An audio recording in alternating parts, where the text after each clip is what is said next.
সবেমাত্র এসএসসি পরীক্ষা শেষ হলো। বন্ধু বান্ধবীরা মিলে হোটেলে খাবার খেলাম, আড্ডা দিয়ে গাড়িতে করে এসে স্ট্যান্ডে নামলাম। তখন সবাই চলে গেল। 4 বন্ধু মিলে চটপেটি খেলাম। খাওয়ার সময় দেখলাম আমাদের বাড়ি থেকে 6 মিনিটের দূরে বাড়ির এক বান্ধবী অন্তরা ও বন্ধু সাকিব আসলো। খাওয়া শেষ করে বন্ধুদের বিদায় দিয়ে 3 বন্ধু আর অন্তরা বাড়িতে আসেছে। হঠাৎ টান দিয়ে বন্ধু আলিম তাদের বাড়ি থেকে নিয়ে গেল, তাই ওদের বিদায় জানিয়ে চলে আসলাম। আজ থেকে চুপচাপ মুক্তভাবে কয়েকদিন কাটাবো। কিছুক্ষণ বিশ্রাম নিয়ে মাঠে যাচ্ছিলাম, তখন মা বলল, কি রে, কোথায় যাস? আমি বললাম, এই তো মাঠে। এখন যাওয়ার দরকার নেই, আজ খেলা লাগবে না। মা, আজকে পরীক্ষা শেষ, আজ আমি গেলাম।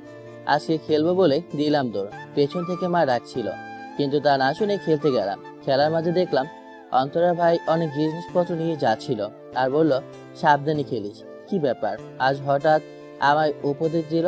যাকে আমি খেলা শেষ করে চলে গেলাম বাড়ি। আসার পথে দেখলাম কিছু আত্মীয় স্বজন আমাদের বাড়ি। ওই হারামজাদা, তোর আসার সময় হলো, যা গোসল করে আয় তাড়াতাড়ি। কাকা রাগারাগি কইরেন না। সোহান, যা ভাই গোসল করে আয়। সোহান আমার নাম, আর ফজর আমার চাচাতো বোনের জামাই। আমি গোসল করতে করতে ভাবছি, আজ আমার সাথে সবাই এমন করছে কেন, আর বাড়িতে এত লোকই বা কেন। কি হইছে? হ্যাঁ দুলাভাই, আসেছি বলে রুমে আসতেই, নে পাঞ্জাবি পরে নে। কেন এখন পাঞ্জাবি পরবো কেন? কারণ আজ তোর বিয়ে। কথা শোনা মাত্র আমার ভিতরে কালবৈশাখী ঝড় শুরু হলো। যত না অবাক হয়েছি আমার বিয়ে শুনে, তার চেয়ে বেশি ভয় হচ্ছিল, কারণ কয়েকদিন আগে মামাতো বোন সাবিনের সাথে বিয়ের কথা বলেছে। নিশ্চিত সাবিনের সাথে বিয়ে দেওয়ার কথা বলছে। কি রে, এরকম করে আছিস কেন? দেখো মা, এই বয়সে বিয়ে করাও, কিন্তু তোমার ওই ভাইয়ের মেয়েকে আমি বিয়ে করব না। তাতে আমার জীবন গেলেও না। এর চেয়ে যাকে বলবে তাকেই বিয়ে করব, তবু ওকে বিয়ে করব না। তোর কি একবারও বলছি যে তোকে সাবিনার সাথে বিয়ে দিচ্ছি? তাহলে কার সাথে আমার বিয়ে? তুই কিন্তু বলছিস সাবিনাকে ছাড়া যে কাউকে বিয়ে করতে রাজি, তাই আর কোনো কথা না। কিন্তু আমি আজ বিয়ে করতে পারবো না। লাঠিটা কইরে, হারামজাদারে আজ পিটাইয়া মাইরা ফালামো। কাকা কাকা থামেন থামেন থামেন থামেন থামেন কাকা, শুনি কেন আজকে বিয়ে করবে না? বল তোর সমস্যা কি? স্কুল জীবনে 4 বন্ধু কথা দিয়েছিলাম, কেউ কাউকে ছাড়া বিয়ে করব না। তাহলে আজ ডাক তাদের। সজীব আর রাজীব আসতে পারবে, কিন্তু শরীফ এখন আসতে পারবে না। ফোন করব, তাকে আমি কথা বলি। তারপর ফোন করলাম, বাবা কথা বলে। নে ধর, কথা বল। হ্যালো। আরে বন্ধু, চিন্তা করিস না। জুয়েল, রাজীব ওরা তো আসতে। আমি পরে গিয়ে তোর বউকে দেখে আসবো। তুই বিয়ে কর, কোনো সমস্যা নেই। ঠিক আছে, ভালো থাকিস। এরপর সবাই রওনা হলাম। কিছুক্ষণ পরে চলে আসলাম। আরে, এটা তো অন্তরাদের বাড়ি, তার মানে অন্তরার সাথেই আমার বিয়ে। হ্যাঁ, তাই হলো। খাবার খেয়ে বিয়ে করে বউ সাথে করে নিয়ে বিদায় নিয়ে চলে আসবো বাড়িতে। তখন, সোহান, বৌমাকে কলে করে নিয়ে চল। কিন্তু আব্বা, এত পথ কিভাবে নেব ওকে? তোর শ্বশুরের সাথে ওয়াদা করেছি, তুই বৌমাকে মাটিতে না নামিয়ে তোর ঘরে নিয়ে যাবি। না পারলে আমি তোর শ্বশুরের গোলাম হয়ে থাকতে হবে। ভেবে দেখ কি করবি। প্রচন্ড রাগ হচ্ছে, তার মানে এটাই বিয়ের উদ্দেশ্য। যাই হোক না কেন, আমার বাবার অপমান আমি কিছুতেই হতে দেব না। অন্তরাকে কোলে নিয়ে অর্ধেক হাসে এসে আর যেন হাত ছিঁড়ে যাওয়ার অবস্থা। অন্তরাকে বললাম শক্ত করে গলা ধরতে। অন্তরা কিছু না বলে গলা ধরলো। তারপর অন্তরাকে অনেক কষ্টে আমার রুমে নিয়ে এসে বাইরে চলে আসলাম, আর বাবার কাছ থেকে শুনলাম বিয়ের কাহিনী। কয়েকদিন আগে চায়ের দোকানে আমাকে নিয়ে কথা ওঠে যে আমি ভালো কোনো কাজ করতে পারবো না। এটা বলে অন্তরের বাবা আকাশ মোল্লা। আমি একটু চিকন, তাই এই কথা বলেছে। আমার বাবা এর প্রতিবাদ করে বলে, আমার ছেলের স্বাস্থ্য নিয়ে কারো ভাবতে হবে না। এলাকার অনেক শক্তিশালী ছেলেরাও আমার ছেলের সাথে কাজে ও খেলায় পারে না। এরকম কথা কাটাকাটি হয়ে আকাশ মোল্লা বলে, তোর ছেলে তো বিয়ের পরে বউকে কোলে নিয়ে ঘরেই যেতে পারবে না, আবার কথা বলিস। বাবা বলে উঠল, শুধু ঘরে কেন, তোর মেয়ের মতো মেয়ে বাড়ি থেকে কোলে করে নিয়ে আসতে পারবে। যদি পারে তাহলে তোর ছেলের সাথে আমার মেয়েকে বিয়ে দিব, আর না পারলে তোর বাপ বেটা আমার বাড়িতে সারা জীবন গোলাম হয়ে থাকবে। তাহলে বাড়িতে গিয়ে বিয়ের আয়োজন কর। তাহলে বিয়ের পর যদি বাড়ি পর্যন্ত যেতে না পারে? তাহলে তোর বাড়িতে গোলামি করব আমরা। এটাই ছিল ঘটনা। কি যে হবে, কিছুটা ভয় আর কিছুটা চিন্তা মাথায় ঘুরপাক খাচ্ছে। কি করি? শালার এমনিতেও অন্তরা ভালো মেয়ে, বউ হিসেবে কেমন হবে কে জানে, নাকি বাপের মতো হিটলার হবে। যা হবার হবে। আমি তো আর প্রেম করে বিয়ে করিনি, হিটলারি করলে বাপের বাড়ি পাঠিয়ে দেব। কিরে সোহান, হ্যাঁ দুলাভাই বলো। এদিকে আয়। এরপর চলে গেলাম। যার পরে থেকে দেখছি ফজর, দুলাভাই, সজীব, রাজীব নানাভাবে আমাকে খ্যাপাচ্ছে। দুলাভাই সোহান তাও বিয়ে করলো, ও করবেটা কি? ওর বউ তো ওরে আজকে ধোলাই করব। আরে না, আজ তো ওর যুদ্ধ করবে। বলেই সবাই হাসতে লাগলো। ওর যে পাটকাঠির শরীর, ও আর কি যুদ্ধ করবে? শালা চিকন বলে মজা নিচ্ছিস?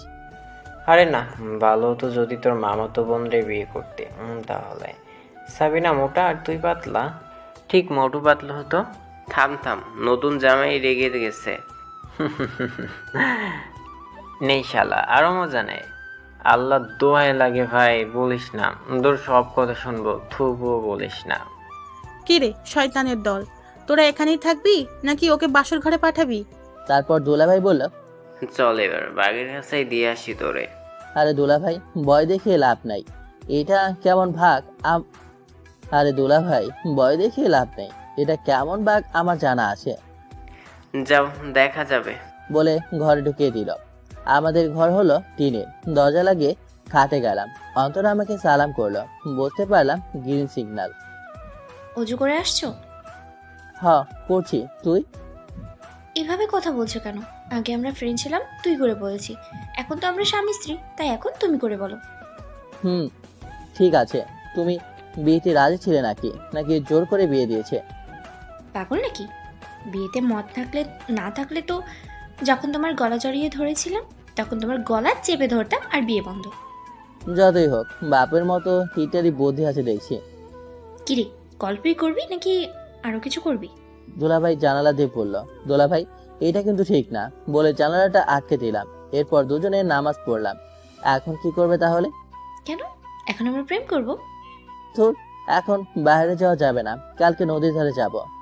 তোর গাধা, নদীর ধারে যাব কেন? কেন প্রেম করবা না? তাই নদীর ধারে যাব। কেন? সবাই তো ওখানেই যায়। ওখানে কি প্রেম হয়? প্রেম তো হয় ঘরে, স্বামী স্ত্রীর মধ্যে। তার মানে? তার মানে হলো এরপর কি হলো বুঝিনি তো। সকালবেলা উঠে আরেক চমক। আল্লাহ বাঁচাও, শয়তানের দল হাজির, মানে আমার মামাতো বোন সাবিনা। কি অস্থিরতা করে আল্লাহ জানে। কিছু বলতে যাবে এমন সময় মা এসে সাবিনাকে নিয়ে গেল। ওফ বাঁচলাম। সকালে ফ্রেশ হয়ে বাজারে গেলাম। শ্বশুরবাড়ির লোক আসবে, কেনাকাটা করতে হবে। বাজার করছে এমন সময় পেছন থেকে কলা ধরে টান ঘুরতেই দেখি নাজমুল আমার কলেজের বন্ধু। ওই শালা, তোরে বলছিলাম কি? আরে বন্ধু, একটা ঝামেলা আছে, তাই তোদের বাড়ি যেতে পারিনি, কয়েকদিন পরে যাব। কিসের এত ঝামেলা? পরে সব বলবো, আজকে আসি। বলে বাজার করে বাড়ি ফিরলাম। কিছুক্ষণ পরেই শ্বশুর বাড়ির লোক চলে আসে এবং বিকাল 3টার দিকে শ্বশুর বাড়িতে চলে গেলাম। আসলে অন্তরে কোনো বোন নেই, ও সবার ছোট। ওর চাচাতো বোন আছে কয়েকটা, তার মধ্যে একটা আমাদের সাথে পড়তো, কিন্তু বিয়ে হয়ে গেছে, নাম লতা। বসে আছি এমন সময়। কি দুলা ভাই, কেমন আছো? আসসালামু আলাইকুম আপা। আমি ভালো, আপনি কেমন আছেন? ওই, আমি তোর আপা কেমনে হইলাম? আমি আর অন্তরা সমবয়সী, জানিস না? তাহলে দুলাভাই ডাকিস কেন? তো কি ডাকবো? আমি দুলা ভাই ডাকবো। সমস্যা নেই, আমি আপুই ডাকবো। আরেক পাশ থেকে, কি গো ননদিনী, নতুন জামাইয়ের সাথে কিসের কথা বলো? কি আর করব, গল্প ছাড়া। তোমার জামাই কই? আসে নাই, ছুটি পাই নাই। লতা, তুমি আসো, আর নতুন জামাইকে তার বউ ডাকতেছে। তাহলে আমি আসি বলে চলে আসলাম। রুমের মধ্যে দুজন গল্প করছিলাম। এমন সময় সারা ছেলেদের বায়না নদীতে ঘুরতে যাবে, তাই সবাইকে নিয়ে ঘুরতে গেলাম। রাতে খাওয়া দাওয়ার সময় শ্বশুর বলল, অন্তরার খালা একটু অসুস্থ, অন্তরাকে কয়েকদিন থাকতে হবে। তুমি কালকে চলে যেও বাড়িতে। আমি কিছু বললাম না। অন্তরার খালা অসুস্থ ঠিক আছে, তাই বলে এভাবে বাড়ি থেকে তাড়িয়ে দেবে যেন ওনার বাড়ি। আমি থাকতে এসেছি। সকালবেলা উঠে বাড়িতে চলে আসলাম। আমাকে একা দিকে সবাই বলছে, কি রে তুই এত সকালে, আর তোর বউ কোথায়? অন্তরার খালা অসুস্থ, সেখানে যাবে, আর আমার একটা কাজ আছে, তাই এসেছি। আইসে আমার ব্যস্ত লোক, তোর আবার কিসের কাজ? আমার কি কোনো কাজ থাকতে পারে না নাকি? যা, তোর কি কাজ কর গিয়ে, ব্যাককেল কোথাকার। এমন সময় আমার ফোনে কল আসলো। হ্যালো, বলো, কি বলবে? তুমি কোথায়? আমি বাড়িতে। বাড়িতে মানে? আর গেছো কার কাছে বলে গেছো? কাউকে না বললে আমাকে তো বলে যাবে। আসলে তাড়াহুড়ো করে এসেছিলাম, তাই বলতে পারিনি, মনে ছিল না। তা তোমার কি এমন কাজ পড়লো যে না বলেই যেতে হবে?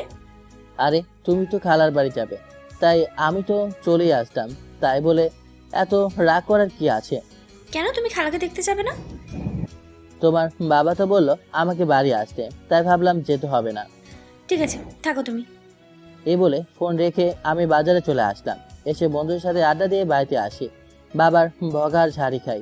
এভাবে চলে গেল 1 মাস। আজ পরীক্ষার রেজাল্ট দেবে। বিকেলে রেজাল্ট পেলাম। আমি এবং অন্তরা দুজনেই ভালোভাবে পাশ করেছি। হ্যালো, শুনছো? হ্যাঁ বলো, শুনছি। কাল সকালে খালার বাড়িতে আসবে। 2-1 দিন থেকে আমরা বাড়িতে যাব। আমাকে কেন যেতে হবে? তাহলে কে আসবে শুনি? ও তাই, আসলে তোমার বাবাও তো গিয়ে নিয়ে আসতে পারে। বিয়ের আগে এটা বাবা করতো, কিন্তু বিয়ের পরে এটা তোমার কাজ। স্বামী হিসেবে তোমার একটা দায়িত্ব আছে না? আমি ছোট একটা বাচ্চা, আমি এত দায়িত্ব নিতে পারবো না। ও লিলি, এ নাকি বাচ্চা? যে কোনো সময় বাচ্চার বাপ হয়ে যাবে আর বলে কিনা বাচ্চা। বাবা হব মানে? 1 মাস হলো বিয়ের, এখনই বাচ্চা হবে? তার মানে তুমি আমার অরিজিনাল বউ না? ফালতু কথা রাখো, এত কথা বুঝি না। কাল আসবে মানে আসবে, আর কিচ্ছু শুনতে চাই না আমি। বলেই ফোন কেটে দিল। ধুর, বিয়ে মানেই প্যারা। বাবাকে বললাম, বাবা আমাকে তো অন্তরা খালার বাড়ি যেতে বলেছে। বউ গেছে, এখন আপনিও যান, গিয়ে আমাকে উদ্ধার করুন। বলেই বাবা চলে গেল। আল্লাহ, কবে যে একটু শান্তি দিবে। মা, আব্বা কি জীবনেও ভালো হবে না? সারা জীবন এরকম হয়ে থাকবে? যা, তুই গরুকে খড় দিয়ে আয়। এর পরের দিন সকালে চলে গেলাম অন্তরাকে আনতে। কতটা দিন হলো বউটাকে সামনাসামনি দেখি না। ওই এলাকার বাজারে গিয়ে মিষ্টি কিনে অন্তরাকে ফোন করলাম। হ্যালো, কোথায় তুমি? আমি তো বাজারে আসি, এখন কিভাবে যাব? বাজার থেকে 5 মিনিট সামনে হেঁটে আসো, রাস্তার পাশে আমি দাঁড়িয়ে আছি। ঠিক আছে। এরপর যথানিয়মে চলে গেলাম। আমি যাওয়ার সময় দেখলাম সবাই খুশি মনে হলো। এটাই আমার শ্বশুর বাড়ি। রাতের বেলা খাবার খেয়ে সবাই গল্প করছি।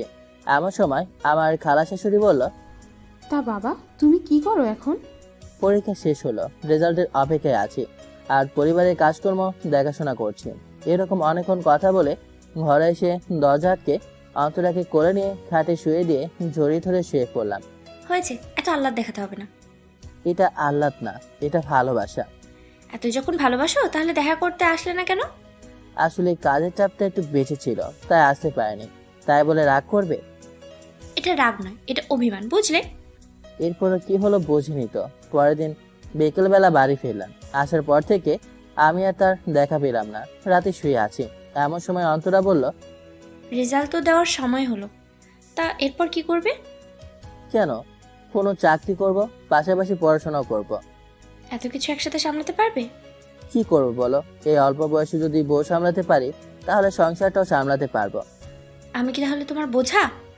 হে, না না, তা বলিনি। তুমি বোঝা হবে কেন? তুমি তো আমার বউ। এদিকে ফোনে কল আসলো। ফোন দিয়েছে আমার এক বান্ধবী রিদিতা। হ্যালো। কিরে, দুজনে কিসের কথা বলিস? ক্যামেরাম্যান মানে? ফালতু কথা বলবি না। কে ফোন করেছে? রিদিতা। ওর কাছে তোমার নাম্বার কিভাবে? কোনো একদিন আপনি দিয়েছিলেন। তেমন কিছু না। এই নে, তোর বান্ধবীর সাথে কথা বল। অন্তরাকে উদ্দেশ্য করে বললাম। অন্তরা, তোরাই ভালো রে, প্রেম না করে বিয়ে করে নিলি। ওই কি প্রেম আর করতে দিলি না? কই, আগে তোদের পিক তুলিয়ে সব নষ্ট করতি, এখন ফোনে। সরি, রোমান্টিক সময়ে বিরক্ত করার জন্য। যে কারণে ফোন করেছি সেটা বলি। সোহাকে ফোনটা দে। না, যা বলার আমাকে বল, নাহলে ফোন রাখ। আসলে আমার খালাতো বোন এবার ইন্টার ফার্স্ট ইয়ারে ভর্তি হয়েছে। তা ভালো, কিন্তু সমস্যাটা কি? এর জন্য ফোন করেছিস? আরে না, কয়েকটা ছেলেকে বিরক্ত করে, তাই সোহানের একটু সহায়তা দরকার। দেখ, ও আর এসব ঝামেলায় যাবে না। এখন আমাদের একটা সংসার আছে। একবার যে ঝামেলা হয়েছে, আমি চাই না আবার সেই ঝামেলা জোরো। আরে ওকে কিছু করতে হবে না, আশিকের সাথে তো ওর ভালো সম্পর্ক, ওকে একটু বলে দিতে বল যাতে এরকম আর না করে। আশিক মানে? আশিক কি করেছে? চুপ করো, যা বলার আমি বলছি। কিরে, কি হলো? আশিককে ওদের ডিস্টার্ব করে? আশিকের বাড়ির কাছে বাড়ি, চাচাতো ভাই না কি হয় নাজিম। ঠিক আছে, এটাই লাস্টবার। ধন্যবাদ তোদের। এই বলে ফোনটা রেখে দিল। অন্তরা বলল, নাও, আশিককে ফোন করে ব্যাপারটা দেখো। আমি আশিককে ফোন করলাম। হ্যালো। আরে বন্ধু, কেমন আছিস? শুনলাম বিয়ে করছিস। হ্যাঁ, তা তোকে একটা কথা বলা ছিল। হ্যাঁ বল, কি বলবি? তুই রিদিতাকে চিনিস? রিদিতা? ওই যে মোটা করে যে মেয়েটা আমার সাথে পড়তো। হ্যাঁ হ্যাঁ। আর নাফিসকে চিনিস? তা কি হয়েছে? ও তো আমার চাচাতো ভাই। রিদিতার খালাতো বোনকে নাফিস ডিস্টার্ব করে। বুঝতে পারলাম, এরপর আর করবে না।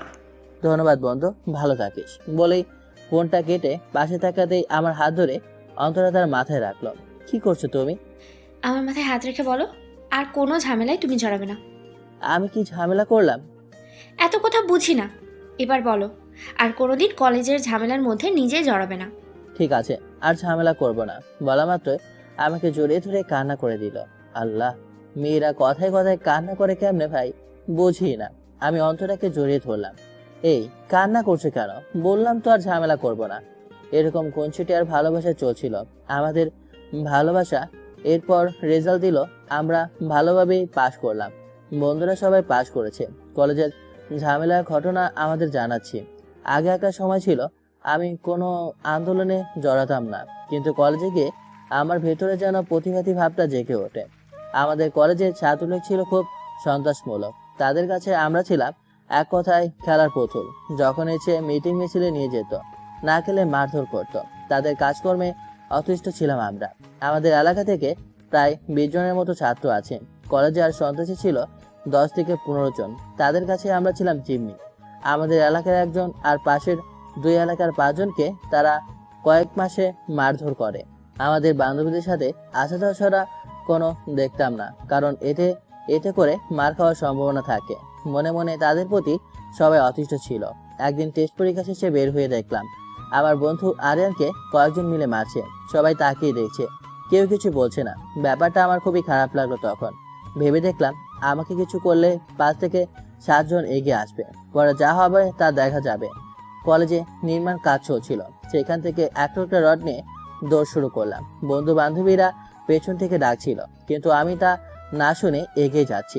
দরকার হয় কলেজেই পড়বো না, তবুও এরকম আর মেনে নেওয়া যায় না। দেখলাম পেছনে আমার বাকি বন্ধুরাও ছিল। আমার আগে যাদের পিটিয়েছিল তারাও আসতেছে। একজনকে গিয়ে সজোরে মারলাম, হাতে এক বাড়ি।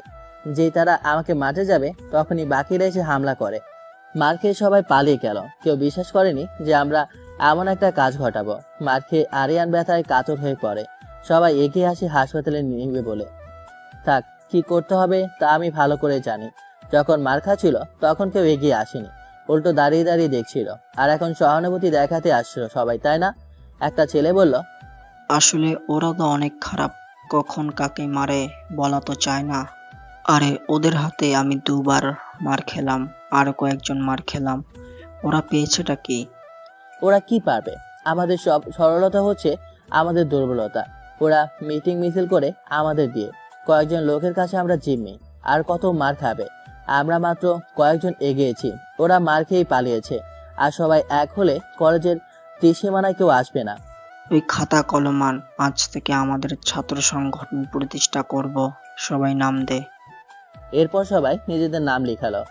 কিন্তু ভিপি শাওনার ছাত্রলীগের সভাপতি হাসান আসলে কি করবে? কে কথা বলবে তাদের সাথে?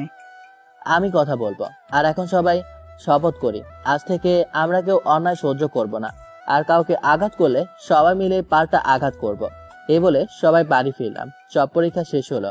তারপর আবারও প্রাইভেট পড়া শুরু করলাম। পড়তে গেলাম, আমাকে দেখে স্যার বলল, তোদের কলেজের লিডার তাহলে সোহান?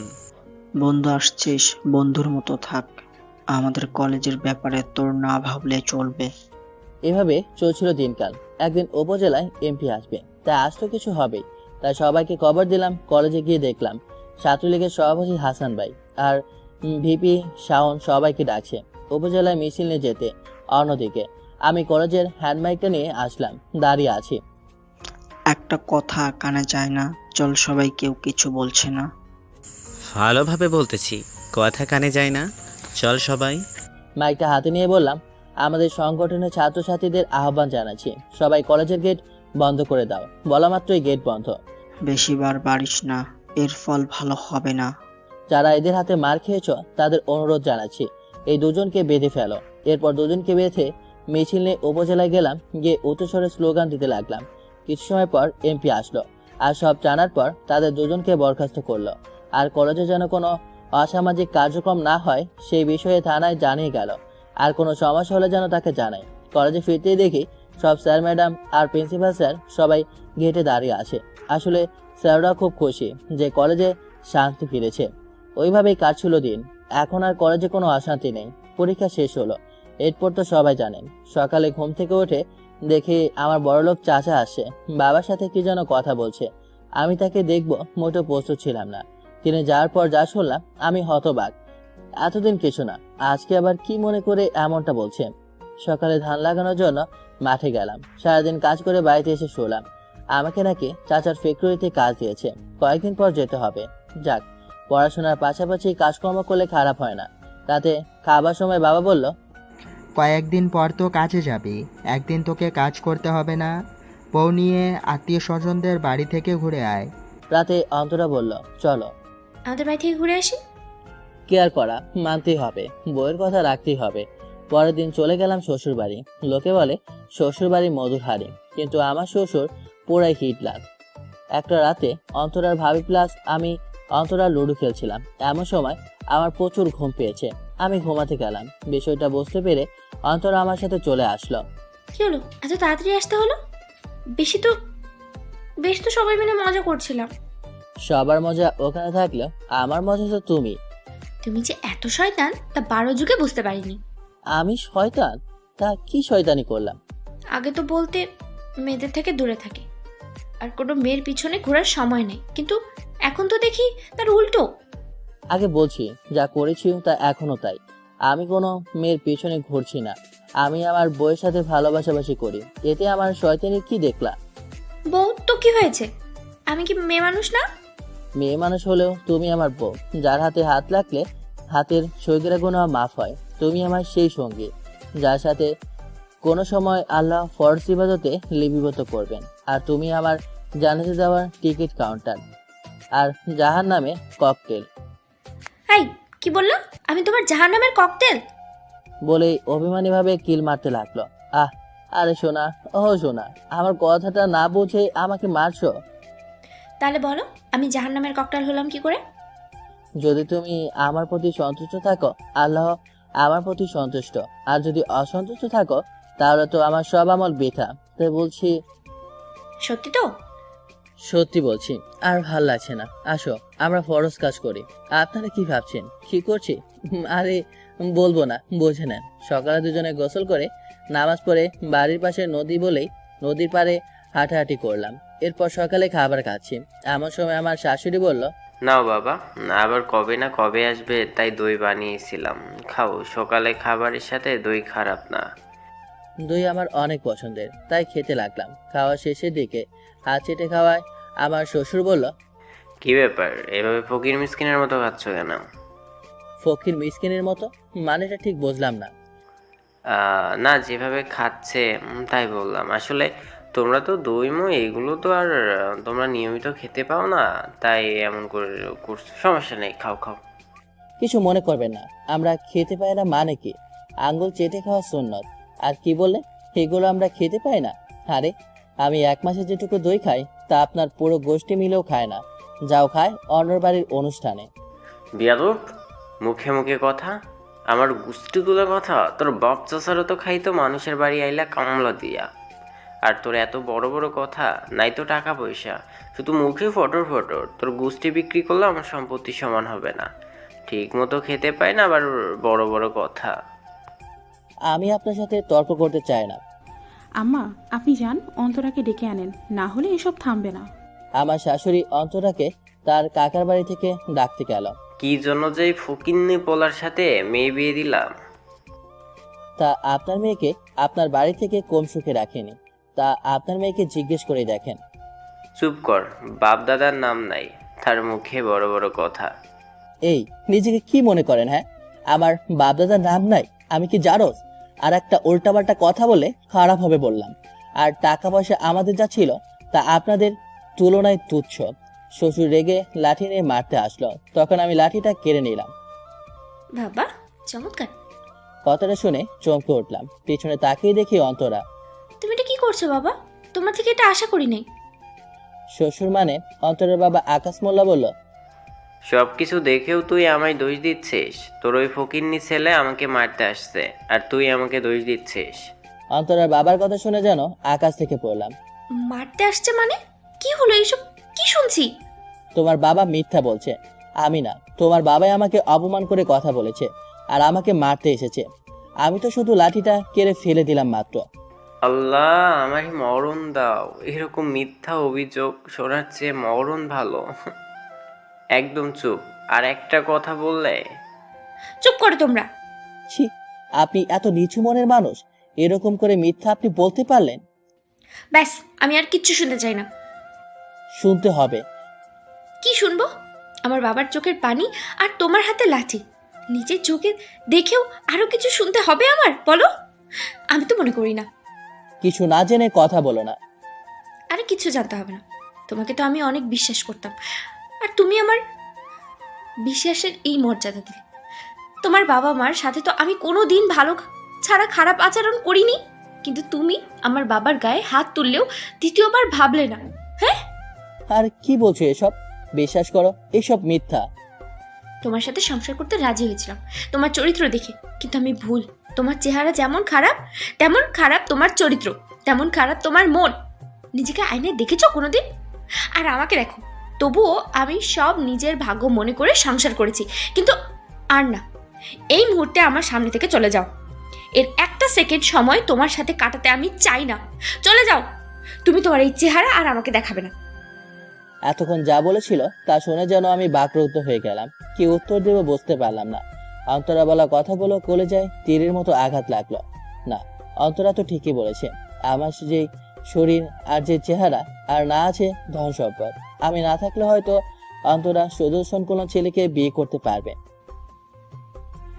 কি হলো? এখনো দাঁড়িয়ে আছো? লজ্জা করে না এতগুলো কথা বলার পরেও ভাবে দাঁড়িয়ে আছো? যাচ্ছি, তবে একটা কথা বলে যাই। এই বিয়ে সম্পর্কে আমি কিছু জানতাম না। জানলে হয়তো তোমার এত বড় ক্ষতি করতাম না। এসব আমি শুনতে চাই না। ঠিক আছে, ভালো থেকো। আর তোমার সুখের জন্য যখন দরকার ডিভোর্স পেপার পাঠিয়ে দিও। আমি তোমার সুখের জন্য সব করতে পারবো বলেই চলে আসলাম। এটা কি ঠিক করলাম? না, ঠিক করেছি।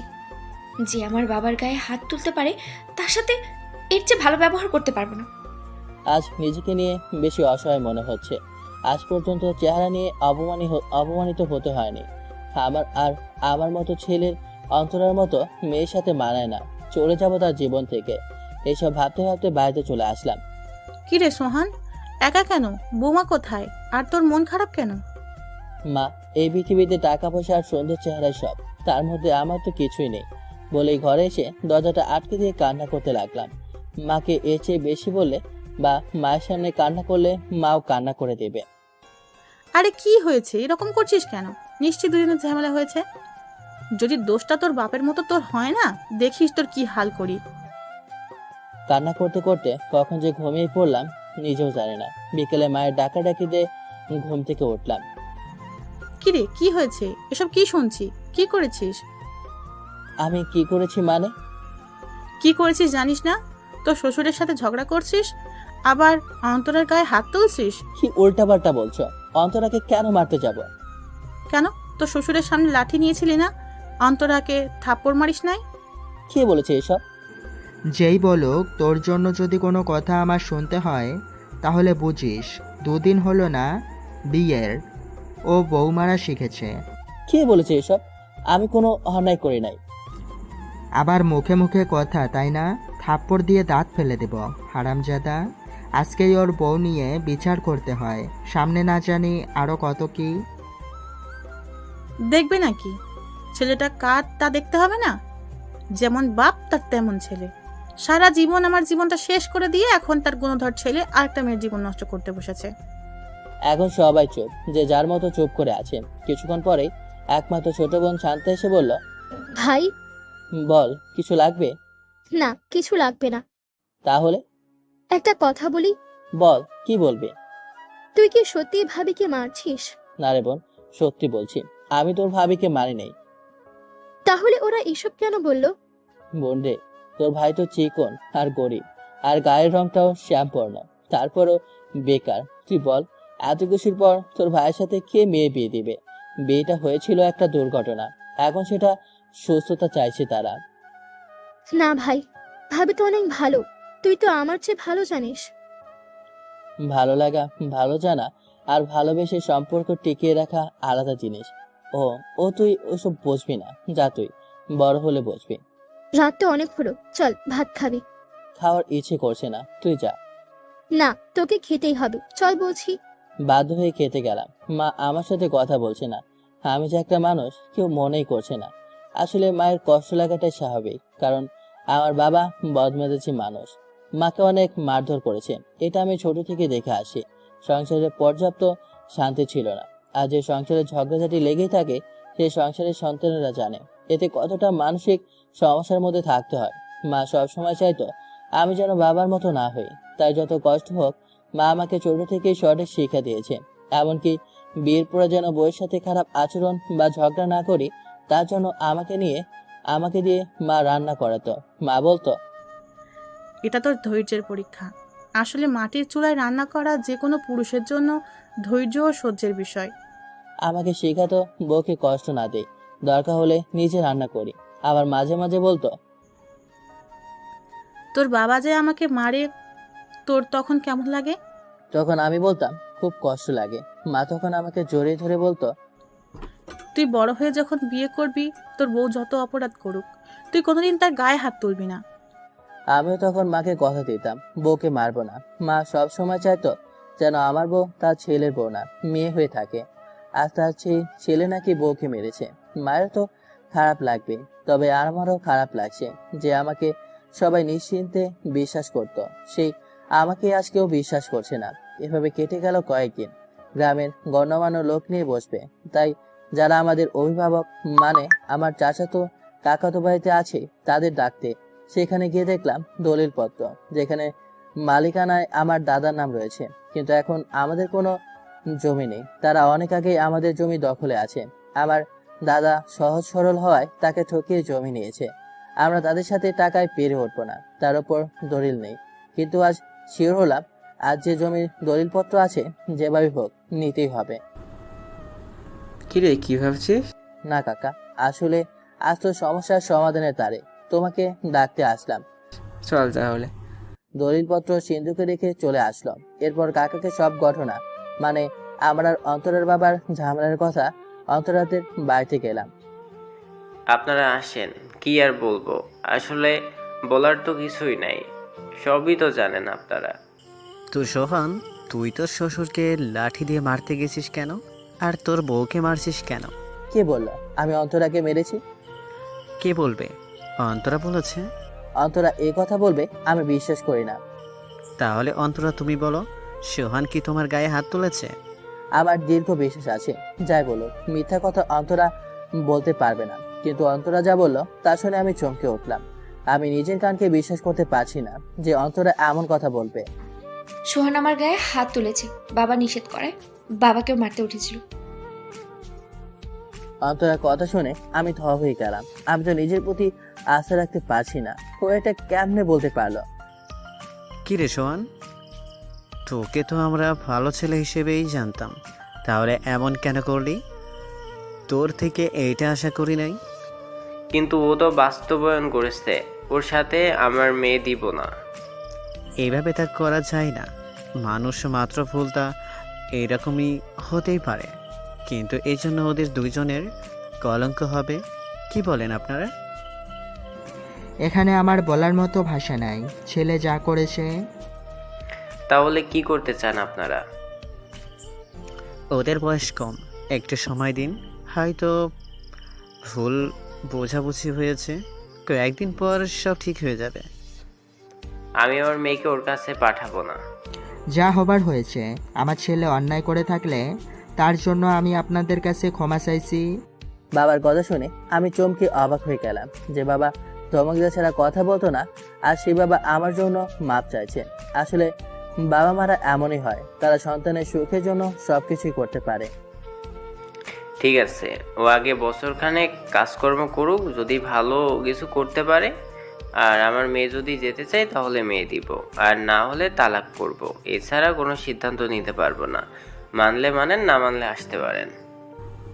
ঠিক আছে মানলাম, কিন্তু ওদের যদি কোনো কথা থাকে তাহলে বলার সুযোগ দেওয়া দরকার। তাহলে তোমরা দুইজন ওই ঘরে গিয়ে কথা বলে আসো। যা বললাম, এখনো কি করবে? প্রশ্নগুলো কি উত্তর দিব? ওকে আর কি বলবো, ওকে দেখলেই আমার শুধু রাগ হচ্ছে। কে রে, যাচ্ছিস না কেন? এরপর ঘরে চলে গেলাম, গিয়ে দরজা বন্ধ করে দিলাম। তুমি বলেছিলে আমি দেখতে খারাপ, আমি মানুষ হিসেবে খারাপ। আমার বিয়ে করা তোমার একটা ভুল সিদ্ধান্ত। এতে তোমার কথার কোনো পাল্টা জবাব দিয়েছি? তোমার সুখের জন্য তো আমি তোমাকে ডিভোর্সও দিতাম, দরকার হলে তোমার জন্য নিজে ভালো বর জোগাড় করতাম। সিদ্ধান্ত নিয়েছি, তাহলে শুধু শুধুই মিথ্যা অভিযোগ দিলে। তোমার একটা মিথ্যার জন্য মা আমার সাথে কথা বলে না। যে বাবা আমাকে ধমকের উপর রাখতো, সে বাবা আমার জন্য মাপ চেয়েছে। তুমি এমনটা কেন করলে? তুমি তো এমন ছিলে না। কেমন ছিলাম জানি না, কিন্তু মানুষ সবসময় একরকম থাকে না।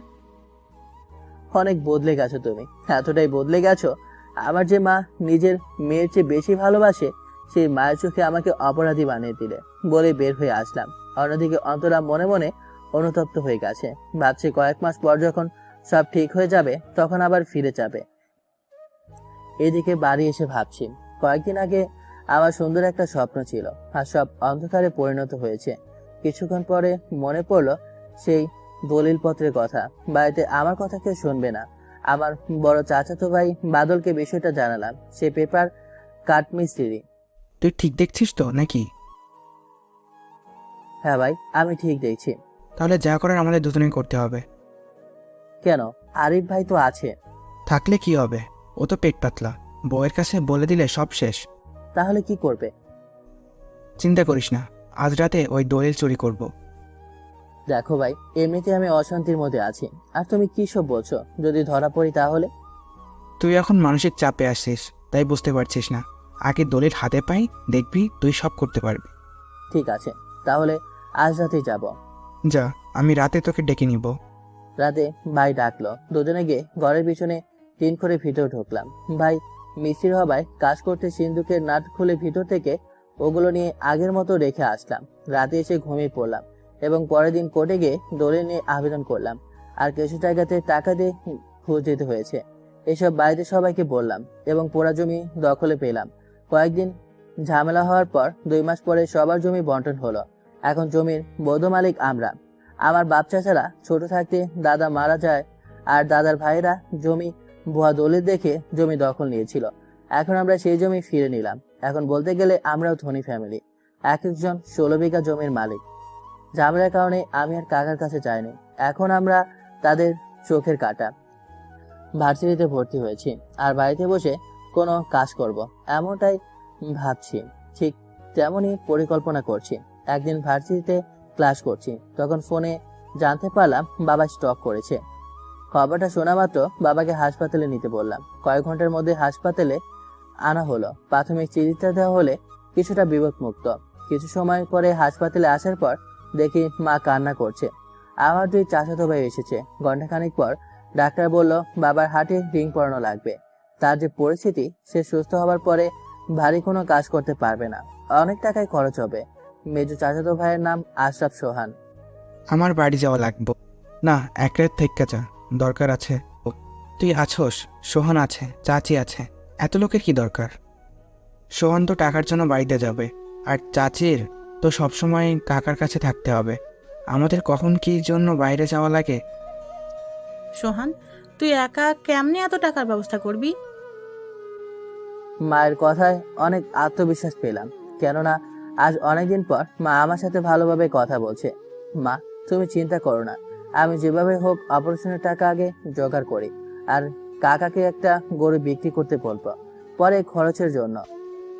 যা তাহলে, বেশি চিন্তা করিস না, আল্লাহ একটা ব্যবস্থা করে দিবে। তারপর হাসপাতাল থেকে বাড়িতে ফিরতে রাত 8টা বেজে গেল। এসে দেখি কাকার বাড়িতে আমার বোন। আমি যাওয়ার সাথে সাথে শান্তা দৌড়ে এলো। ভাই, বাবা কেমন আছে? এখন সুস্থ আছে তো? বাবা এখন সুস্থ আছে, তুই কোনো চিন্তা করিস না। আরে সোহান, তাহলে কেমন কি অবস্থা তোর বাবা? কাকা এখন ঠিক আছে, কিন্তু অপারেশন করতে হবে। অনেক টাকার ব্যাপার, টাকার ব্যবস্থা করতে হবে। হঠাৎ করে অল্প সময়ে এত টাকা কেমনে ব্যবস্থা করবি? কাকা মাটি বিক্রি করব। মাটি বিক্রি করবি মানে? কিছু বুঝলাম না। হায়দার কাকাকে ট্রাক দিয়ে মাটি বিক্রি করে, তার কাছে মাটি বিক্রয়ের কথা বলেছি ফোনে। এখন যাব টাকার জন্য। না থাক, রাতে টাকা আনার দরকার নেই, সকালে গিয়ে টাকা আনবি। চোর ঢাকাতে তোর কথা বলা যায় না। তাহলে কাল যাব। ছেলেটা আসছে, কোথায় খাবার দাবার খাবে তা না পরামর্শ করতে আসে। সোহান, আয় তো বাবা, শরীরে অনেক ধকল গেছে, খাবার খেয়ে নে। এরপর খাবার খেয়ে নিলাম সবাই। খাবার খেয়ে বসে মার কাছে ফোন করলাম। হ্যালো মা, বাবা এখন কেমন আছে? এই তো এইমাত্র ঘুমালো। তা কি করলি? টাকার কোনো উপায় পেলি? হ্যাঁ মা, টাকার ব্যবস্থা হয়েছে, তুমি চিন্তা করো না। তাহলে শান্তাকে ফোন দেই। হ্যালো মা, কেমন আছো? বাবা কেমন আছে? আমিও ভালো, তোর বাবাও ভালো আছে। খাবার খাইছিস? হ্যাঁ মা, খাইছি। জানো মা, আজ ভাবি আসছিল। সত্যি তোর ভাবি আসছিল? আমি জানতাম মেয়েটা আর রাগ করে থাকতে পারবে না। আচ্ছা মা, তাহলে ভালো থেকো। একটু পরে ঘুমানোর সময় হই তোর ভাবি এসেছিল, তা কি বললো? ভাবি তো রান্না করে কাজকর্ম করে গেছে, তারপর তোর শ্বশুর এসে নিয়ে গেল। ও। জানো ভাইয়া, ভাবি যেতে চাইছিল না, জোর করে নিয়ে গেছে। যেতে চাইছিল না কেন? তা তো জানি না। শুয়ে শুয়ে ভাবতে লাগলাম, ওর আবার কি হলো। আসলে মানুষের মন বোঝা বড় কঠিন। এইসব ভাবতে ভাবতে ঘুমিয়ে পড়লাম। সকালবেলা অন্তরাদের বাড়ি। মা, আমি এখন কি করব? কি করবি সেটা তুই জানিস। বাপের মার প্যাচে পড়ে মিথ্যে বলি, এখন আমায় জিজ্ঞেস করছিস কেন? মা, তুমি তো জানো আমি মিথ্যা না বললে তো বাবা বিষ খেত। তোর কি মনে হয় তোর বাবা বিষ খেত? আরে তোর বাপ তো একটা জঘন্য মানুষ। তোর বিয়েটা কেমন হয়েছে জানিস না? যা মা, চলে যা। সোহানের পাশে তোকে এখন খুব দরকার। বিপদ যদি পাশে না থাকতে পারিস তাহলে কোনো দিন আর ওর মনে জায়গা পাবি না। মা, তাহলে আমি গেলাম। দাঁড়া, কোথায় যাচ্ছিস? আমি আমার স্বামীর বাড়িতে যাচ্ছি। তুই যদি ওই বাড়িতে যাস তাহলে অনেক পস্তাবি, বলে দিলাম। মেয়ের জীবনটা নিয়ে ছেলে খেলা করছো কেন? চুপ, একটা কথা বলবে না। তুমি যা করার করো, আমি গেলাম, ভালো থেকো। বাড়িতে এসে দেখলাম অন্তরা এসেছে। আমি আশায় বসা থেকে দাঁড়িয়ে গেল এবং মাথা নিচু করে চোখ করে আছে। কিরে, টাকা ঠিক মতো আনিস তো? হ্যাঁ আছে কাকা, এখন চলে যাবো। ভাইয়া, তাহলে ভাত খেয়ে নাও। তোকে এত সকালে কে রান্না করতে বলেছে? আরে আসো তো। এই বলে আমার হাত ধরে ঘরে নিয়ে বলল। ভাবি, ভাইয়াকে ভাত দাও। অন্তরা খাবার দিল। শান্তা, তুমিও বসো। তাহলে তুমিও বসো, একসাথে খাই। ভাত নিয়ে বসে আছি এমন সময়। রাগ তো তোমার আমার উপরে, খাবারের কি দোষ? তাছাড়া তুমি তো খাবারের উপরে রাগ করো না। খা না ভাইয়া। এরপর চুপ করে খেতে লাগলাম। বাড়িতে তরকারি না থাকায় আলু আর ডিম রান্না করেছে। এত দৌড়ের উপর থেকে ঠিক মতো খেতেও পারে নাই। ভাত শেষের দিকে তখন অন্তরা বলল, আর কয়েকটা ভাত নাও। আমি কিছু না ভেবে বললাম দাও। এরপর আবার খেতে লাগলাম। ভাইয়া, তরকারিটা কি ভালো হয়েছে? হ্যাঁ, অনেক ভালো হয়েছে, দেখলি না ভাত দিয়ে খেলাম। তা তো খাবেই, নিজের বউ রান্না করেছে বলে কথা। আমরা তো বললে খাও না, আর ভাবি একবার বললো আর অমনি নিয়ে নিলে। শান্তা, বেশি পেকেছিস, চুপ কর এখন। এরপর খাবার খেয়ে ঘরে বসে আছি। শান্তা কাকার বাড়ি গেল এমন সময়। আমার উপরে অনেক রেগে আছো তাই না? রাগ করা সবার শোভা পায় না। আমি জানি আমার উপরে রেগে আছো, কিন্তু কি করব বলো? আমি তো নিরুপায় ছিলাম। বাবা তো আমাকে ব্ল্যাকমেল করে মিথ্যা বলিয়েছে। বিশ্বাস করো, আমি ওরকমটা বলতে চাইনি। বুঝলাম, কিন্তু তুমি কেমনে বিশ্বাস করলে যে আমি তোমার বাবার গায়ে হাত তুলতে চেয়েছি?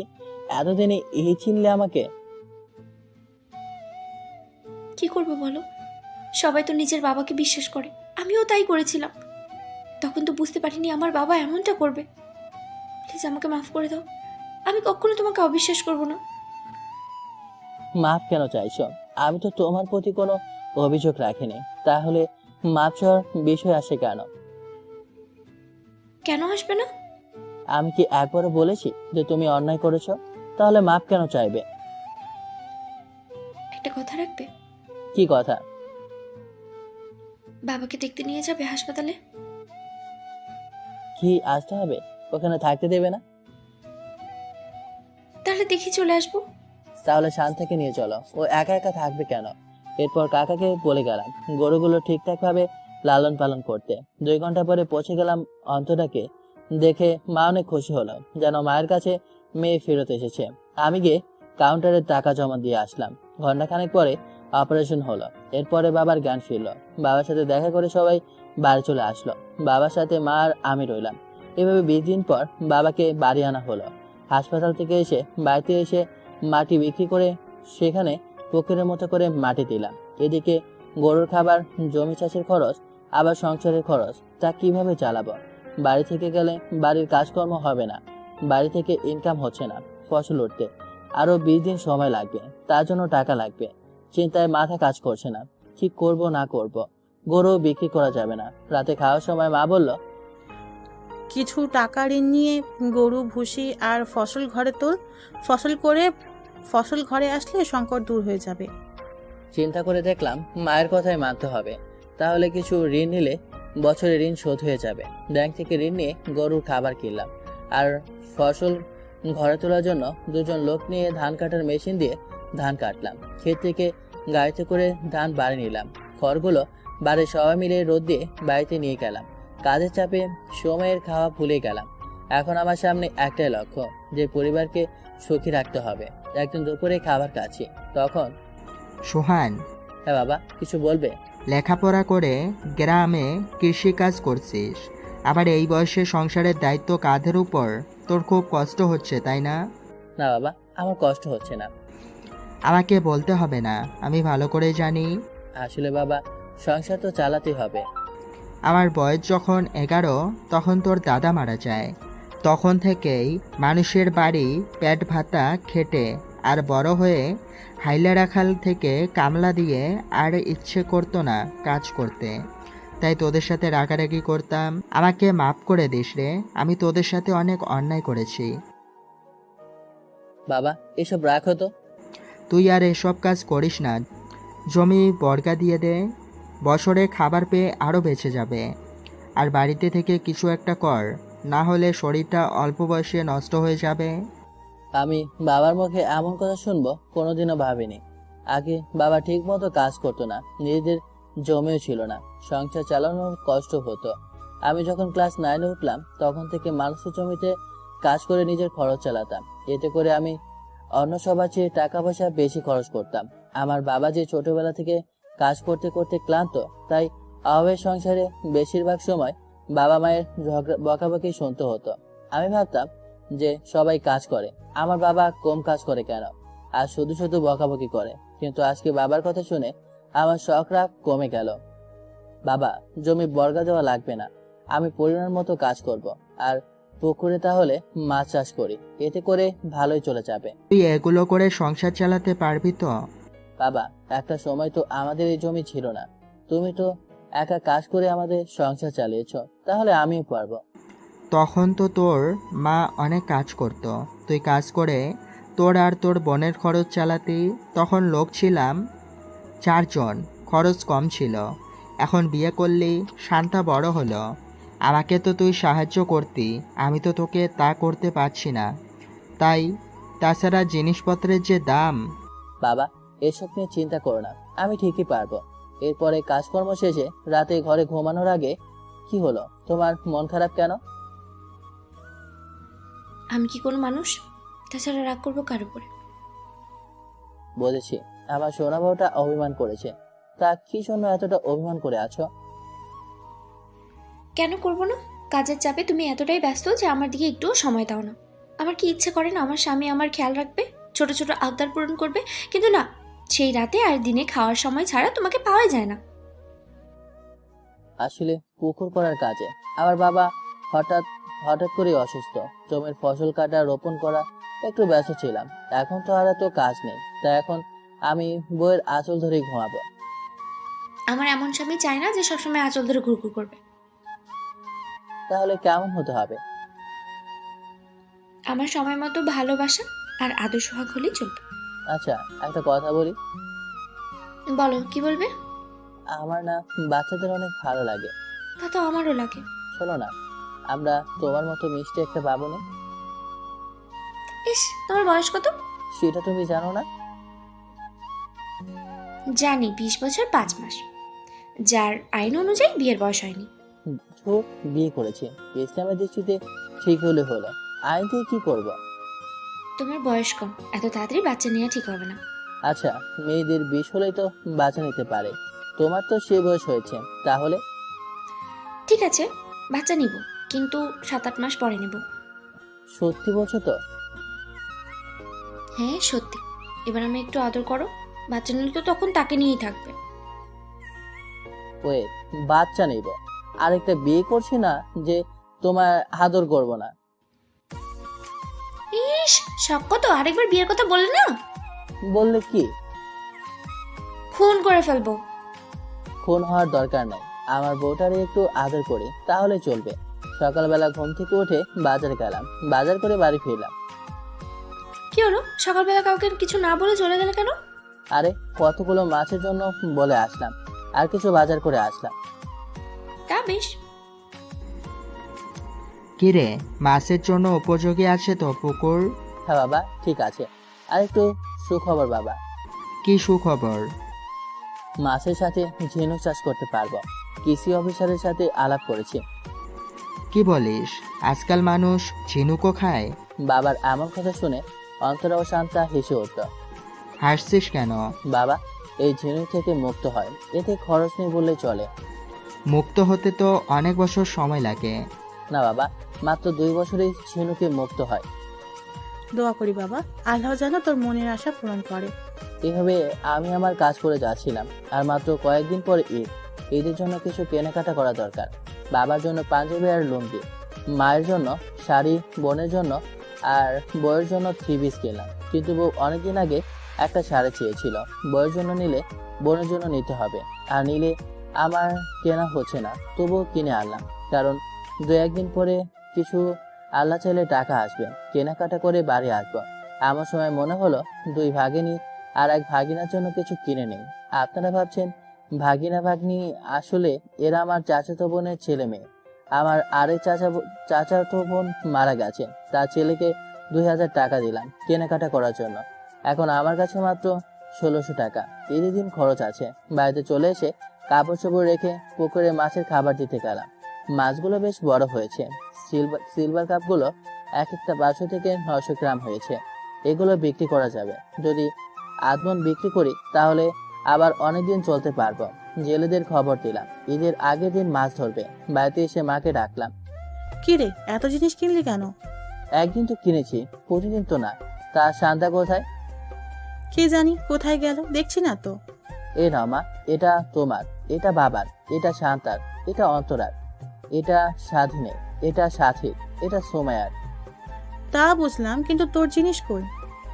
মায়ের কথা কি উত্তর দিতাম যায় না, কিন্তু বাইরে থেকে শান্তা বলল, এই যে আমার কাছে। কই দেখি কি কিনেছিস। বলেই মা বের করলো। দেখে আমি বিচলিত হলাম, কারণ এটা আমার পছন্দ ছিল, কিন্তু আমি হুবহু একই জিনিস শান্তা নিয়ে এসেছে। দেখো তো মা, ভাইয়াকে এইটা দারুণ মানাবে, তাই না? এত টাকা কই পেলি? কষ্টের টাকা তোর এভাবে বেশি খরচ করিস না। এসব নিয়ে তোমাকে ভাবতে হবে না, আল্লাহ চাইলে আমাকে ভালোই চলাবে। তাহলে যার যা আনছিস দিয়ে দে। বলেই মা চলে গেল। কি হলো ভাই, তুমি পাঞ্জাবি দেখে রেখে আসলে, কিনলে না? আবার সবার জন্য কিনলে, নিজের জন্য কিনলে না কেন? না মানে তখন এত টাকা নিয়ে যায়নি তো, তাই। থাক, আর মিথ্যে বলার দরকার নেই নাইম। এত কিছু তুই কেমনে জানলি, আর এটা টাকা কই পেলি? আমি তখন বান্ধবীদের সাথে সামনের দোকানে ছিলাম, আর টাকা উপবৃত্তি টাকা পাইছি, আর কাছে কিছু ছিল তাই দিয়ে কিনলাম। তুই এত বড় হয়েছিস যে পরিস্থিতি বুঝতে পারিস, তা তোর ভাবি কই? ভাবি মনে হয় কাকাদের বাড়িতে গেছে। আরে এত কিছু কার জন্য? সবার জন্য আছে, নিয়ে নাও। একসাথে এত কিছু? হ্যাঁ, এবার কিছু খেতে দাও, ক্ষুধা লেগেছে। এ আল্লাহ, তুমি এত পেটু খোলে কেমনে? থাকো তোমরা, জামাই বউ পীড়িত করো, আমি খাবার নিয়ে আসি। কিরে, তুই কিন্তু বেশি পেকেছিস। কে শোনে কার কথা? খাবারকে যখন চলে আসলাম বাইরে, তখন বাবা মা ডাকলো। হ্যাঁ, কিছু বলবে? কি করে বলি, তবুও বলছি। জানি তোর কষ্ট হবে, তবুও সবার জন্য কেনাকাটা করলি, কিন্তু শ্বশুর শাশুড়ির জন্য কিছু কিনতে হবে। হাজার হোক অন্তরার বাবা মা বলে কথা। ঠিক আছে, আমি দেখছি। অন্যদিকে অন্তরাদের বাড়ি। বাবা, অন্তরাকে আনতে যাবে না? না, দরকার নাই। ও আমার কথাও অমান্য করে ওই বাড়িতে গেছে। থাক, ওই বাড়িতেই থাক। দেখো, এটা কিন্তু তোমার বাড়াবাড়ি। মেয়েটা কি একা বিয়ে করেছে? তুমিই দিয়েছিলে। হ্যাঁ বাবা, তাছাড়া সোহান ছেলে হিসেবে খারাপ না। আর ওরা দুজনকে ছোট থেকে ভালোভাবে চেনে, জানে। তাই ওরা যখন সুখে আছে, থাক না। থাক, তাতে আমার কি? নিষেধ করছি না, কিন্তু আমি ওই বাড়িতে যেতে পারবো না। তুমি না গেলে আমি আর মা গিয়ে নিয়ে আসবো। আমাদের 4 ভাইয়ের 1 বোন, ওকে কেমনে দূরে রাখি? যা তাহলে, না আমি কিছু বলবো না। এদিকে ঈদের মাত্র 3 দিন আছে। মা বাবার কথাও ঠিক, সবাই চায় মা বাবার সাথে ঈদ উৎসব করবে। কি করি? তাই দোকানে গিয়ে শ্বশুরের জন্য একটা পাঞ্জাবি আর শাশুড়ির জন্য শাড়ি কিনলাম, বাকি রাখলাম। কি করব, মাছ এখনো বিক্রি করা যাবে না, আবার কোনো ইনকামও নাই। অন্তরা, এই নাও, এগুলো তোমার মা বাবার জন্য নিয়ে যেও। নিয়ে যাব মানে? যারা তাদের মেয়েকে ঈদের সময়েও নিতে আসে না, তাদের কাছে আমি যাব না। না, তুমি যাবে, আর তোমার মা বাবার জন্য এগুলো নিয়ে যাবে। আমাদের যে পর্যন্ত নিয়ে না যাবে তার আগে যাব না। আরে, কালকে না হয় গিয়ে দিয়ে আসবো, তারপর যা হওয়ার হবে। তোমার উপর জোর করবে না। আচ্ছা, তোমার অনেক কষ্ট হয়েছে সংসার ছাড়াতে, তাই না? না, কষ্ট কিসের? না থাক, কিছু না। তুমি কি কোনো কারণে সুখে নেই? তা হবে কেন? আমি তো অনেক সুখেই আছি। তাহলে আমাকে আগের মতো ভালোবাসো না কেন? কি? আমি তোমায় ভালোবাসি না? যাও, তোমার সাথে কথা নেই। বলেই চলে গেল। রাতে বউ, ও বউ, রাগ করেছ? একদম বিরক্ত করবে না, তোমার সাথে কথা নেই। আরে, আমি তো এমনি বলেছি। আমি তো তোমাকে ভালোবাসি না। না, এমনি বলেছিলাম। আসো, একটু আদর করি। লাগবে না তোমার আদর, আমাকে ঘুমাতে দাও। বুঝতে পারলাম আজ আর কিছুতেই মান ভাঙানো যাবে না, কিন্তু আমিও হাল ছাড়লাম না। পেছন থেকে জড়িয়ে ধরে ঘুমিয়ে পড়লাম। সকালে এই ছাড়ো বলছি। না, ছাড়বো না। সকালবেলা কাজ আছে, আর আমি তো তোমাকে অনেক ভালোবাসো, তাই তো? তাহলে কালকে ও কথা বললে কেন? না বললে তোমার এমন অভিমানটা দেখতে পেতাম না। আর কোনোদিন যদি এমন কথা শুনি। ঠিক আছে, আর শুনবে না। সকাল 10টার দিকে দেখি আমার শাশুড়ি এসেছেন আমাদের নিতে, কিন্তু আজ গেলাম না। বললাম বিয়ের পরে প্রথম ঈদ বাড়িতেই পালন করব, আর বিকেলের দিকে আপনাদের বাড়িতে যাব। এরপরে খাওয়া দাওয়া করে বিকেলে শাশুড়ি চলে গেল, আর সাথে তাদের জন্য আনা কাপড়গুলো। অন্তরার মন আজকে অনেক ফুরফুরে মনে হচ্ছে। ঈদের দিন সকালে নামাজ পড়ে বাড়ি আসলাম। কি ঈদের একটা দিন বউটাকে নিয়ে কোথাও ঘুরে আয়। এখন আর কোথাও যাব? তোর খালা বাড়ি থেকে ঘুরে আয়, ওখান থেকে অন্তরাদের বাড়িতে যাবি। এরপরে খালাকে না জানিয়ে চলে গেলাম। 1 ঘন্টার রাস্তা। খালা আমাদের দেখে অনেক খুশি। অন্তরের সাথে এমন আচরণ করছে মনে হয় মামে। বিকেলের দিকে আবার অন্তরাকে নিয়ে তাদের বাড়িতে আসলাম। আবার যা মাত্র অনেক বেশি খুশি। শ্বশুর বলল, বাবা, যা হওয়ার তা তো হয়েই গেছে, কিছু মনে করো না। আমিও বললাম, আপনারা মুরব্বী, আপনারা দোয়া করবেন, এতেই চলবে। এই বলতে বলতে দেখি অন্তরা চাচাতো বোনের জামাই আর ভাইয়েরা নৌকা ভাড়া করছে, চরে যাবে ঘুরতে। আমরা চলে গেলাম। কিছু সময়ের মধ্যে সবার সাথে ভালো সম্পর্ক হয়ে গেল। সেখানে সবাই মিলে ছবি তুললাম আর মজা করলাম। রুমে এসে দেখি অন্তরা বসে আছে। কি হলো, বসে আছো? ডাকলেই তো পারতে। না, ডাকবো কেন? তোমার নিজের কোনো দায়িত্ববোধ নেই? সরি, আর হবে না। এরপরে রাতে ঘুমিয়ে আছি, তখন মনে হচ্ছে টিনের চালে কে যেন হাঁটাচলা করছে। দেখি অন্তরা বসে আছে। দুজনে অনেক ভয় পেয়ে গেলাম। ও আবার ছাড়া পেয়ে গেছে। মানে কি বলছো এসব? আজ থেকে বছর খানিক আগে বড় ভাইয়ের ছেলে হওয়ার পরে ভাবির সাথে কিছু অদ্ভুত কাজকর্ম শুরু হয়। ভাবি বাচ্চাকে দুধ খাওয়াতো না, বাচ্চা কান্নাকাটি করতো, আর রাতে কেউ টিনের চালে হাঁটতো। তখন ছাদে হুজুর এসে বাড়ি বন্ধ করে দেয়, কিন্তু এখন মনে হয় সেটা কেটে গেছে। কারো ক্ষতি করবে না তো আবার? এখনো তেমন কোনো ক্ষতি করেনি, কিন্তু কাউকে কাউকে টেনে ধরতো এবং বিচ্ছিরি চেহারা দেখাতো, নাহলে থাপ্পড় মারতো। তার মানে তখন মনের ভুল ছিল না, কিন্তু আমাকে ভয় বা থাপ্পড় দিল না কেন? এর কারণ কি? কি তোমাকে টেনে ধরেছে? হ্যাঁ, তুমি চিন্তা করো না, আমি আব্দুল্লাহ আঙ্কেলকে জানিয়ে দিয়েছি। আব্দুল্লাহ আঙ্কেল আমাকে ধর্মীয় শিক্ষা দিতেন। বয়সের ব্যবধান বেশি থাকলেও আমি তার সাথে থাকতাম সব সময়। সে পার্সোনাল ব্যাপারে অনেক দক্ষ। যা করার কালকে করবে, আজ শুয়ে পড়ো। তারাও আমি আব্দুল্লাহ আঙ্কেলকে বলছি। এরপর যখন সব বললাম তখন বলল, শোন সোহান, এখানে আমাকে দরকার নেই। তুমি উজু করে শরীর বন্ধ করে ফোনে নকশা দিয়েছি, সেটা এঁকে তারপর 4টে পেরেক পুড়িয়ে আয়াতুল কুরসি পরে বাড়ির চারপাশে 4টে পুঁতে দাও, আর সমস্যা হবে না। সমাধানে নাপাক অবস্থায় এসব করবে না। আঙ্কেলের কথা মতো সবাইকে ডেকে তুলে সবকিছু জোগাড় করে সব করলাম। তারপর থেকে আর সমস্যা হলো না। কাজ শেষে আঙ্কেলকে ফোন করলাম। সব ঠিকঠাক মতো করেছে তো? হ্যাঁ আঙ্কেল, সব ঠিকভাবেই করেছে। সোহান, আরেকবার ভেবে দেখো, যেগুলো তুমি শিখেছিলে সেগুলো কিন্তু অনেক, কিন্তু চর্চা করো না, এগুলো কিন্তু বিপদে কাজে লাগে। সরি আঙ্কেল, মা এসব করতে নিষেধ করেছে, আর এসব করব না। প্যারানর্মাল বিষয়ে আমি জড়াতে চাই না। ঠিক আছে, তুমি যা ভালো মনে করো। আর হ্যাঁ, কখনোই ভয় করবে না, তোমার কোনো ক্ষতি হবে না, কিন্তু অযথা বেশি সাহস দেখাবে না। শত্রুকে কখনো দুর্বল ভেবো না। ভালো থেকো। এরপরে অন্তরা বলল, কি হলো, তুমি এসব প্যারানর্মাল বিষয়ে জানো? না, আমি এগুলো ছেড়ে দিয়েছি। ঠিক আছে, এর কারণ কি? এসব করলে পরিবারে ঝামেলা হয়, তা আমি এই লাইন ছেড়ে দিয়েছি। ঠিক আছে, তাহলে এগুলো করতে হবে না। এভাবে চলতে থাকে আমাদের সংসার। 4 বছর পরে বাজার থেকে এসে বললাম, নাও বাজার নিয়ে যাও। তুমি তোমার ছেলেকে খুঁজে আনো, আমি আর পারছি না। ওকে নিয়ে সব সময় এটা ওটা ভাঙচুর চালায়। আরে ও ছোট মানুষ, এখন দুষ্টামি করবে না তো কখন করবে? তা তো করবেই, যেমন বাপ তার তেমন ছেলে। ঠিক বলেছ বৌমা। সোহান তো ছোটবেলায় সোহান আব্দুল্লার চেয়ে বাজি ছিল, কোন সময় ভালোভাবে থাকতো না। এখন সব দোষ আমার। আমার ছেলে কিছু করলেই দোষ আমার। সেটা তো মা বলেছে, মা তো আর মিথ্যে বলছে না। না, তোরাও না। দেখ তো পাজিটা কই গেল, কখন থেকে দেখছি না। তোর বাবাকেও দেখছি না, কোথায় যে গেল দুজনে। এই যে আমরা এখানে আছি। আল্লাহ, মা দেখো, এই বয়সে বাবার কাজ দেখো, দাদা নাতি মিলে কি অবস্থা করছে। আরে আমি আবার কি করলাম? ওই তো আমাকে কাদা মাখাইয়া দিল। কি আব্দুল্লাহ, তোমার দাদুকে এই অবস্থা করছো কেন?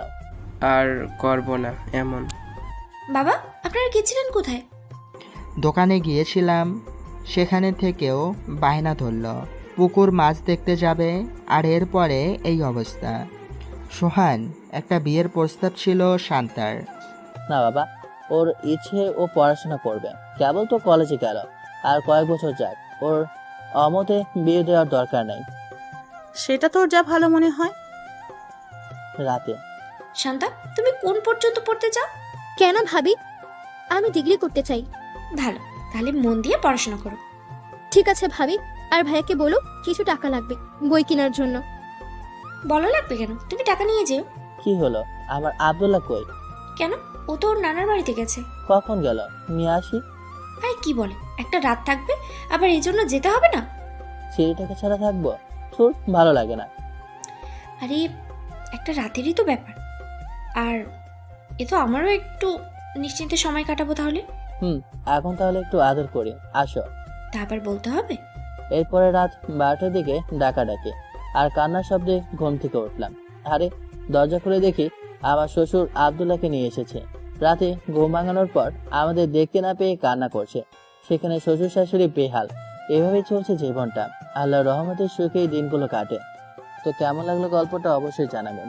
আজ গল্পটা এখানে শেষ করছি। যদিও গল্পটা একটু ভয়েস কোয়ালিটি অনেক খারাপ হয়েছে, কারণ গল্পে মানে লেখাগুলো অনেক ভুল ছিল। এগুলা ইয়া করতে অনেক প্রবলেম হয়েছে। তো কিছু মনে করবেন না, এই গল্প অবশ্যই ভালো হবে। আর অবশ্যই আপনারা পাশে থাকবেন। তো আল্লাহ হাফেজ, বাই বাই, টাটা।